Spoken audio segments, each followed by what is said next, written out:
Hello friends and welcome to hard invest. Hard invest में आप सबका स्वागत है।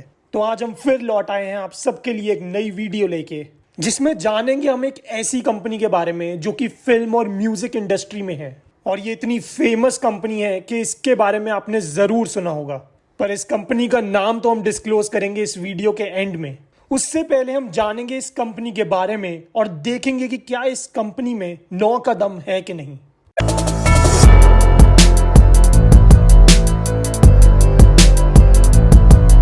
तो चलिए देखें हम इस कंपनी का पहला दम कि व्हाट दिस कंपनी डज, कि ये कंपनी काम क्या करती है।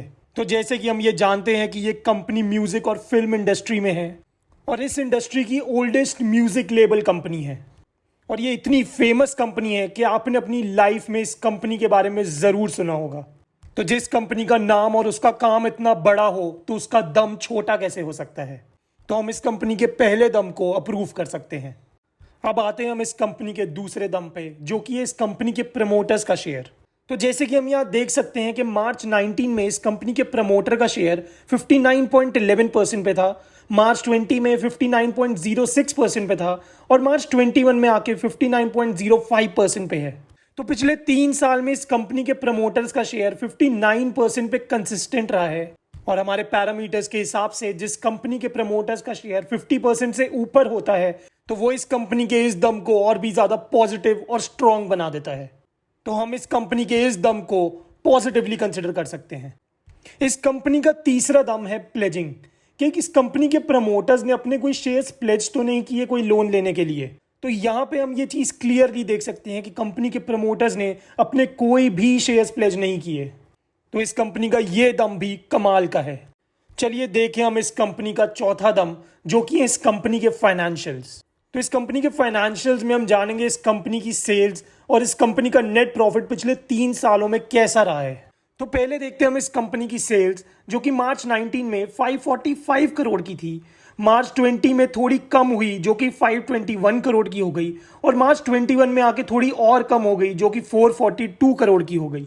तो पिछले 2 साल से जो इस कंपनी की सेल्स कम हुई है उसका रीजन हम बहुत अच्छी तरह जानते हैं, जो कि है कोरोना।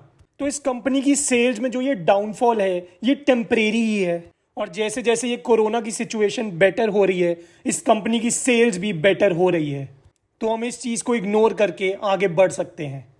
तो चलिए अब देखते हैं हम इस कंपनी का नेट प्रॉफिट, जो कि मार्च 19 में 54 करोड़ पे था, मार्च 20 में थोड़ा कम हुआ जो कि 44 करोड़ पे हो गया और मार्च 21 में आके 113 करोड़ का हो गया।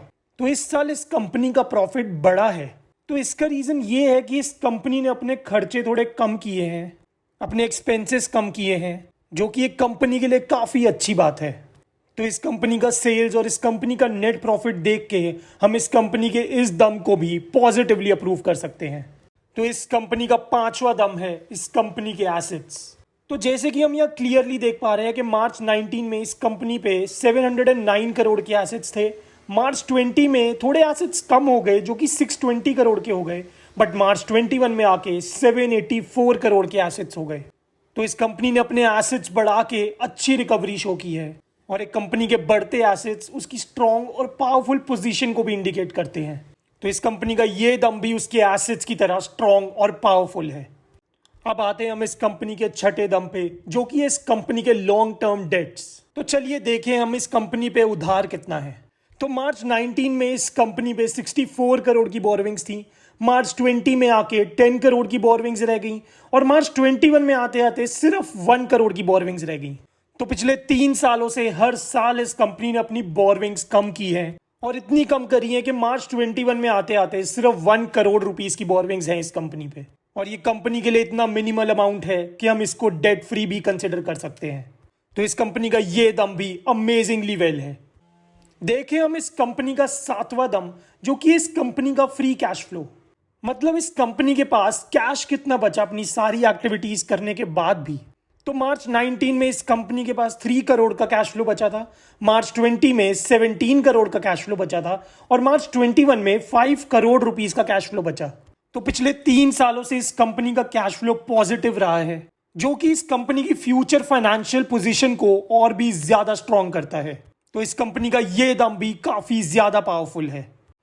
अब आते हैं हम इस कंपनी के 8वें दम पे, जो कि है कि इस कंपनी का शेयर प्राइस पिछले 5 साल में ग्रो कितना किया है। तो जैसे कि हम यहाँ देख पा रहे हैं कि सितंबर 16 में इस कंपनी का शेयर प्राइस 238 रुपीस पे था और सितंबर 21 में आके 4114 रुपीस का हो गया। तो पिछले 5 साल में इस कंपनी के शेयर प्राइस ने बहुत लंबी छलांग लगाई है।